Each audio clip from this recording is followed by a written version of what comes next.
Section number 2, Solar Plant Financial Model, considering 75% loan and 25% equity investment. Lecture number 4, Tax Calculation.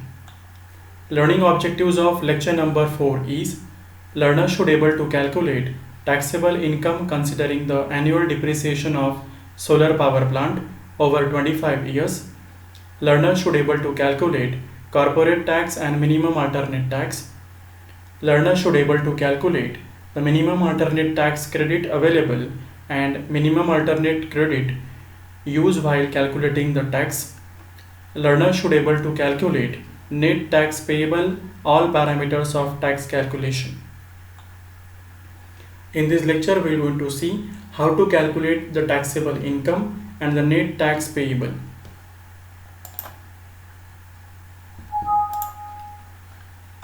In the earlier lecture, we have seen the parameters which are required to formulate the Excel sheet. We have also seen the loan repayment schedule. We have seen the profit and loss account statement. In this lecture, we are going to see the tax calculation. In the tax calculation, the first parameter is the taxable income. We need to calculate how much amount of taxable income we have over 25 years of solar power system. The first parameter, which is a profit before tax. Profit before tax we already been calculated in the earlier lecture. Same we need to carry forward here.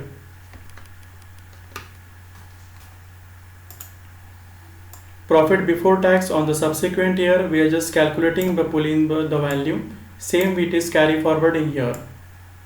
The same value we need to put here, that is a profit before tax. The next parameter is the book depreciation value. Book depreciation value we already been calculated in the earlier lecture. Same we need to carry forward here, 1,30,680 rupees.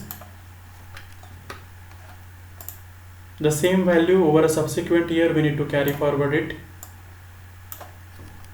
The next parameter is a written down value. Written down value is nothing but the installation cost of the project by considering the overall depth and the equity investment. Written down value of a project is 24,75,000 rupees. This is the cost of installation of a solar system considering the depth and equity. So the written down value of a project is 24,75,000 rupees. The annual depreciation over the written down value is, as we know, the annual depreciation under the accelerated depreciation, the rate is 40% of the written down value. Therefore, we can calculate it as the written down value multiplied by the 40% rate of annual depreciation.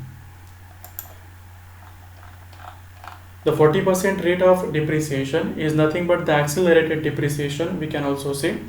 For the renewable power projects or renewable energy projects, it is allowed to depreciate the asset up to 40% in the first year of itself. Therefore, we are taking the benefit of accelerated depreciation as 40% as the highest depreciation in the first year itself. The 40% value is common for all the subsequent years. Therefore, we are putting here the 40% depreciation by fixing the dollar symbol. From this we can calculate it as the annual depreciation over the written down value is 9,90,000 rupees. The written down value for the second year we can calculate simply written down value of last year minus annual depreciation of the last year.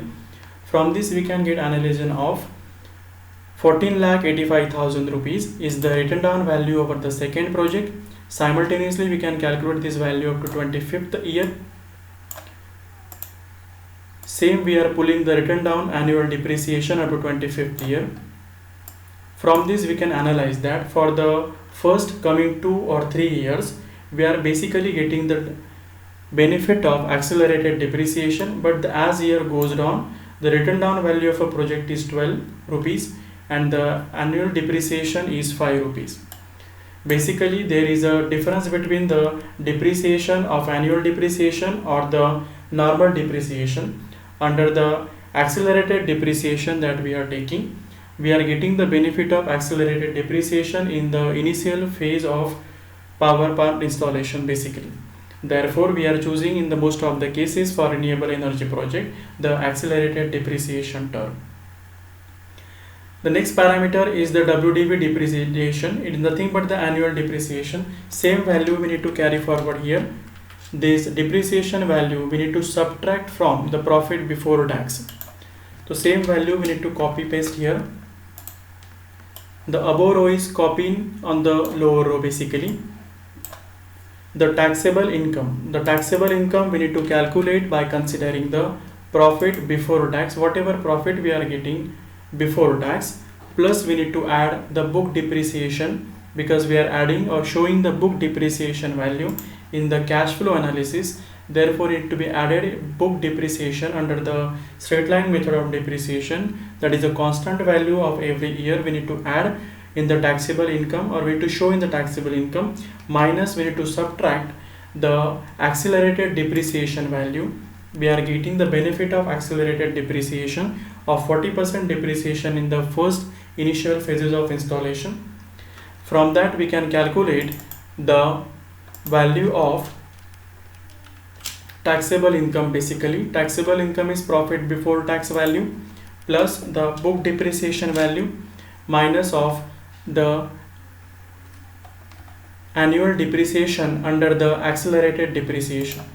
This value we need to consider. We need to choose the particular subsequent column and the particular subsequent row. This is the C column and the 116 row. From this we can calculate as minus of 8,42,849 basically. The taxable income in the first year is minus. On the second year it is positive, and the subsequent year it is a positive. Therefore we can analyze that on the first year the taxable income is in the negative side, on the second year onwards the taxable income in the positive sides. The next parameter we need to consider is the net tax payable. The corporate tax we need to pay over the taxable, or corporate tax is levied over the taxable income. So we need to calculate the corporate tax over the taxable income. Therefore we are choosing the taxable income multiplied by the percentage of corporate tax. Percentage of corporate tax is 33.99%. So we just copying it. The percentage of corporate tax is same for subsequent years. Therefore we are fixing with the help of this formula. Like this we can calculate the corporate tax in the first year is negative, on the second year it is positive. Like this for 25th year we can calculate. The minimum alternate tax. The minimum alternate tax is the tax paid by the end user when the taxable income shown by a company or the end user is lesser. Therefore the minimum alternate tax need to be paid by the end user to the government, and this minimum alternate tax is levied over profit before tax. So we choose the profit before tax multiplied by the percentage of minimum alternate tax. Percentage of minimum alternate tax is 20% basically. We are choosing this value of 20%. 20% value is fixed for all the calculations. Therefore we are fixing with the help of this symbol. Like this we are getting the minimum alternate tax paid in the first year over the profit before tax is 3,294 rupees. On the second year it is 1,05,043 rupees. On the third year it is 1,14,097 rupees. Like that we can calculate up to 25th year. The next parameter is the MAT credit. MAT credit is nothing but whenever a customer is paying the minimum alternate tax, that time the difference between the tax paid of minimum alternate tax minus corporate tax, the difference is nothing but the credit, and this credit the end user can use over the subsequent year under the tax calculation. Basically the MAT credit is the benefit provided by the state to the end user. So the MAT credit for the year we can calculate. We have to apply a formula in such a way that we have to develop a logic that if a corporate tax is 0 or less than the minimum alternate tax, then we need to display the MAT credit available as minimum alternate tax minus corporate tax. Therefore we formulate a formula that equal to if in a bracket we choose the if a corporate tax, that is this value of sale, if a corporate tax is less than 0, in this case the corporate tax is negative, it means it is a less than 0, or if it is less than the minimum alternate tax, then we need to choose a maximum value. We need to choose a maximum value, either 0 or minimum alternate tax minus the corporate tax. Basically, we are calculating the MAT credit is nothing but the difference between the minimum alternate tax minus corporate tax. If a corporate tax is higher, we won't calculate the MAT credit. If a minimum tax is higher or minimum alternate tax is higher comparing to the corporate tax, then we need to consider the MAT credit in the equation. So like this, we calculate this formula and we complete the bracket. Basically, it logic says that if a corporate tax is less than 0 or minimum alternate tax, then we have to consider the MAT credit as minimum alternate tax minus corporate tax. From this, we can calculate the value of MAT credit for the first year is 3,294 rupees. For the second year, it is 84,000. For the third year, it is 0. For the fourth year, it is 0. And up to subsequent 25th year, it is 0.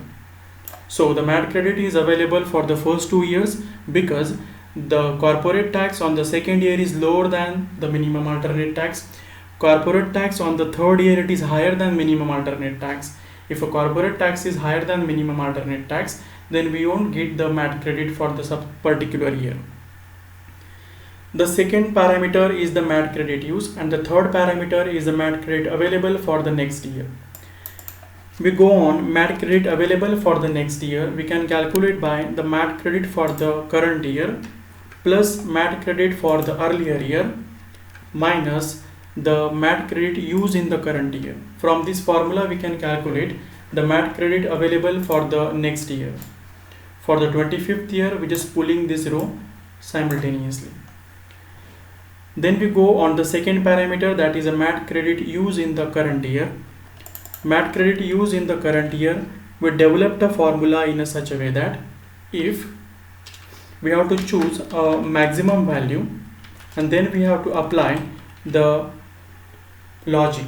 We have to choose a maximum value by applying logic in such a way that if the MAT credit available for the earlier year, if the MAT credit available for the earlier year is 0 or 0 basically, then we have to choose the minimum value, either the MAT credit available for the earlier year or we have to choose the corporate tax minus minimum alternate tax value, like this. Or if the logic is not getting satisfied, then we have to put directly a 0 value. Like this, we can develop a logic. The logic says that we have to choose a maximum value out of if the MAT credit available for the earlier year, if it is less than 0 or equal to 0, then we have to choose a minimum value as the minimum alternate tax minus the corporate tax minus minimum alternate tax. Basically, this logic is applicable when the corporate tax is higher than minimum alternate tax. In the first year, the minimum alternate tax is higher. Second year, minimum alternate tax is higher. But in the third year, the minimum alternate tax is lesser comparing to the corporate tax. So from this logic is applicable. If the corporate tax is higher than minimum alternate tax, then we are using this MAT credit to get a tax benefit. From this, we can calculate on the first year we can't use the MAT credit. On the second year, we also not use the MAT credit. But in the third year, we can use the MAT credit benefit up to 3,088. On the fourth year, 57,930 we can use. On the fifth year, we can use 26,281. On the sixth year, it is 0, and up to subsequent 25th year, it is 0. So basically, on the first 2 years, we have a MAT credit with us. On the next subsequent 3 years, we can use the particular MAT credit simultaneously to get a tax benefit. And the last parameter is the net tax payable. The net tax payable is higher out of a corporate tax or minimum alternate tax basically. So we have to choose a logic that we have to choose maximum value. Either maximum value should be the minimum alternate tax or corporate tax minus the MAT credit used in the particular year. This logic says that Whenever the taxable income shown by the end user is lesser, that time he must pay the minimum tax to the government. Therefore, we have to choose a net tax payable, either the minimum alternate tax or corporate tax minus the MAT rate benefit included. From this we can calculate on the first year the net tax payable is 3,294. On the second year it is 1,05,043 rupees. On the next year it is 1,14,097 rupees. Like the subsequent year we can calculate the tax paid. In the next lecture we are going to see the cash flow analysis in detail.